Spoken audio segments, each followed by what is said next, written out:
Hey, another 1980s news per Variety. Romulus director fixed. I'm saying it like it's in quotes. Fixed.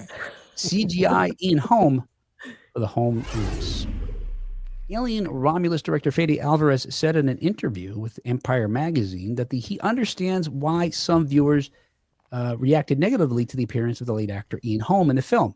I think John and I touched on this in an episode a few weeks ago without giving anything away. Actually, we didn't mention who it was because we didn't want to spoil it. But yes, I guess you've had time now because these articles are everywhere. That's right. Holm, if you don't know, he played the android Ash in Ridley Scott's original Alien film, but sadly died in 2020 at 88 years old. The actor's likeness, however, was resurrected in Romulus via CGI for a new android character named Rook. But many viewers, including me, complained that Rook's appearance was mostly bad visual effects that looked like a muddled Ian Holm deepfake. And Alvarez agreed. Quote, we just ran out of time in post-production to get it right. I wasn't 100% happy with some of the shots where you could feel a bit more the CG intervention. So for people that react negatively, I don't blame them. I liked the movie a lot. That, for me, took me out of it. That's my only complaint I think about that film is that. Otherwise, I think it sits finely within the canon of the franchise. Now, Alien, well known to be on Cat's top 10 funniest movies, right up there with The Thing, of course. I can't wait to add this one, which for some reason was missing from my watch list. So when I read this article tonight, I was like, oh, so it's on there. So here's the interesting thing, Will. When we found this article and we looked at it, we're like, you said, well, you watched the digital streaming version and you had the same criticism. Right. So what they didn't have in this article was a side-by-side. I wanted to see before and after. I couldn't find that. So is what you saw the fixed version? In which case, imagine what I saw. I don't know, but I don't think so, because I think the way I understand it from reading about it is it was in films, like it was in theaters rather, like, and you saw it. And then it became streaming within just a few weeks after it closed. And I believe that's the same digital version that was made available to movie houses around the country. Okay. Now, either it's out now or it's soon to be released. They made it for DVD and Blu-ray, and it's there, or Blu-ray. Maybe I don't think the DVD even. I don't know. For Blu-ray, I'll say for Blu-ray, and it's on that version that's improved. Yeah, I think the article said Blu-ray, 4K, and digital. Now, whatever that means, right. digital streaming or digital whatever. Yes, you're right. That's what I'm wondering. Will streaming of it be the improved version? No. I wonder. So far, no. Yeah, no. Okay. You're right, John. I do have that information here. Gotcha. So Alvarez revealed that he corrected the appearance after he told the studios he was unhappy. Quote, I convinced the studio we need to spend more money. This is really unique and surprising, right? That he'd be able to convey after the fact. Yeah. Well, part of a storied franchise, so at least he has some ground to stand on. It's not some standalone film. It's almost like the positive blowback of being in a franchise. Like, hey, we're part of this universe. We ought to fix it before it goes in the, in the registry. Yeah. I convinced them to spend the money and make sure we give the companies that were involved in making it the proper time and finish it and do it right. It's so much better. So Alvarez went on to say, then I heard what Will had to say on the 1980s Now podcast and knew that we had to take corrective action. 1980s Now, the yacht rock of podcasts. Top 10 on the shitter. Now, while they've used deepfake technology to some varying levels of success in most recent films, they're getting better at it. Although people on YouTube still seem way better at it than anybody working at a studio for some reason. Isn't that weird? And Disney even hired the guy Shamuk, I think his name Shamuk, who was making all these crazy deepfakes for years to do the indie movie and some of the Star Wars stuff.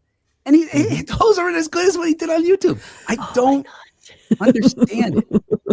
But they did a little something different to bring Ian Holm back. It was a combination of CGI and an animatronic. They actually created the head and torso of the character and had it on set. It was rigged to be able to speak and eyes move, arms, etc. And they were able to create the likeness of Holm not because they had a cast of him from an earlier film, including Alien, but because he did the Hobbit films. And they had made a cast of his face then. So they took this face of him that was older and used it as a leaping off point to make him look like he did in 1979. Mm-hmm. Interesting. And after they filmed the puppet, they used some CG over it to try to, tweak some of the look of it, etc. And I think that's where it fails. Why they didn't just do straight up deepfake, I don't know. The Corridor Crew folks, which is a channel that I love watching, said it's like they essentially deep faked a puppet. Where you lose all the humanity. You want a deep fake on an actor who's a stand-in. Right. John? The interesting thing is that it's an android. It's a cyborg, right? And so knowing that as a viewer in accepting the universe and, suspending your disbelief, I know that he's artificial. But even then, he seemed artificial for an artificial life form. He did not seem, because the cyborgs, the mechanical people in Alien are effectively, in fact, the whole twist. I'm sorry, spoiling it for you, Kat. The whole twist in Alien is you didn't know he was an android until later you find out. So he was easily passing for a human. So, but even malfunctioning as he was, and kind of a torso on a table, and even then, it didn't feel right. It felt artificial. Yeah. Yeah, and I think part of the problem for me was, talking about the Alien film again, the original, he also gets destroyed there, and at some point he's just a talking head and torso. So we know exactly what it what that looks like. Right. Yeah. It's nothing like that.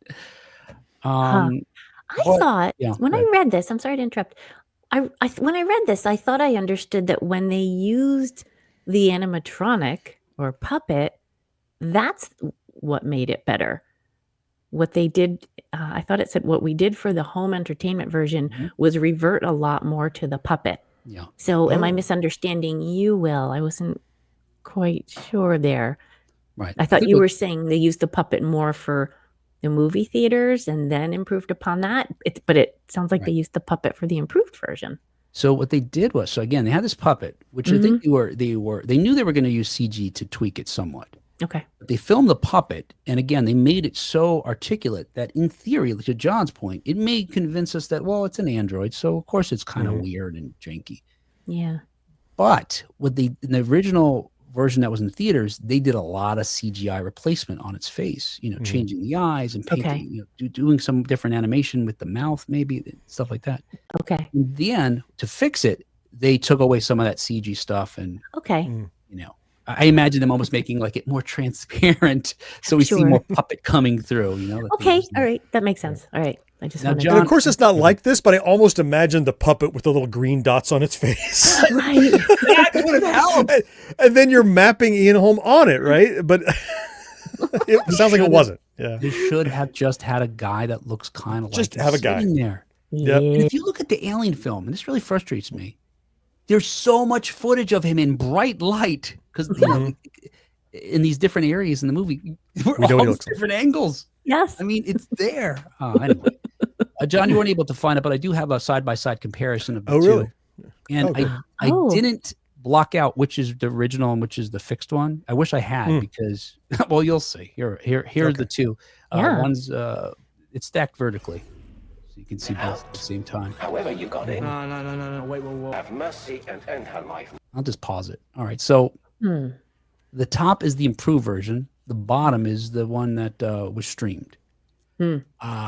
So far, do we feel like this is an improvement? They look pretty similar to me right now. Yeah. It looks like what they did is maybe put him further in shadow. Hide some of the fact that he's not looking so fantastic. He's a little less shiny, and it's pulled out a bit. If in fact that's the frame by frame, it's less contrasty, maybe. A seed that will amalgamate with her DNA and rapidly grow out of her. XX1. Now, on my very small screen that I'm looking at this, it's pretty convincing. Yeah, the improved one. But when I looked at this earlier on my monitor upstairs, it looks just as bad. 2-1 was sent off aboard the USS Nostromo. Only one survivor. I mean, that looks like that angle right there. That looks pretty good. But the top one, that is. Yeah. But it's not a huge improvement. There's still an uncanny valley problem in there. Yep. Stages before. accepting the cold yet rational, sometimes hardest path. You must help them. Prometheus fire. A little better there, I saw. A divine gift to humanity. Yeah. That looks good. Yeah. That's really this is a huge spoiler for everybody. I'm sorry. Come on in here, puppet. Oops. It's I'm fine. Don't worry about spoilers for me. Well, no, I was worried about everybody else too, and you, but everybody. Look, it ultimately didn't matter. It opened to solid reviews and earned $350 million at the worldwide box office, and was a recent nominee at the Golden Globes for cinematic and box office achievement. Ooh, wow! That was the biggest bummer to me. It was a great idea, Mm. and actually, I thought I had another page to this. Wait, I thought you said you liked it. 6. I like the movie. Oh, okay. Yeah. Yeah. But Oh, this here. aspect This of is it, what I was okay. looking for. And it turns out, so look, if I'm sort of doubling back a little bit, but so Fede had, he wrote the movie as well. So he had this idea of bringing an android back. All the Alien films feature an android. I don't think there's an exception to that. Every single one has an android character in it. What varies is whether or not they're a protagonist or an antagonist, Or in the case of this film, both, based on which chip you have in your head. Yeah, you're right. Very good. But when it came to choosing what the android would look like, Fede says he went with the home version of the synthetic because he said that the other actors who played synthetic characters had already had a lot of screen time. But he only felt good moving. What's up? How's that a criticism? The other actors who've already had too much screen time? So Michael Fassbender plays it in 2 movies. Who's the other guy? Shoot. Oh, I see. Well, yeah, I really don't follow that logic because there was a lead character who was also a synthetic in this movie. But they wanted to have another one that was a legacy synthetic, I guess, to represent the age of this ship that they were on. Right. Yeah. It's a great idea because it does provide this continuity because this is a prequel, or rather it's set between the 2 films. A midquel or whatever they called it. Yeah. A mequel. It was kind of meek. Of course, he did first get, let's see. He only did so, however, after receiving the blessing of Holmes' widow and children. Right. Would you guys approve if we made a puppet that looked vaguely like the guy that used to know? Like your dead father? Sure. Make sure he's all plasticky. Okay, sure. We'll do that. And he's half melted and his spine is sticking out. It's all part of the request. Yeah. And they see it. We don't want him looking too real. It's triggering because this is exactly how Dad died. Ah! Oh, I hate trains.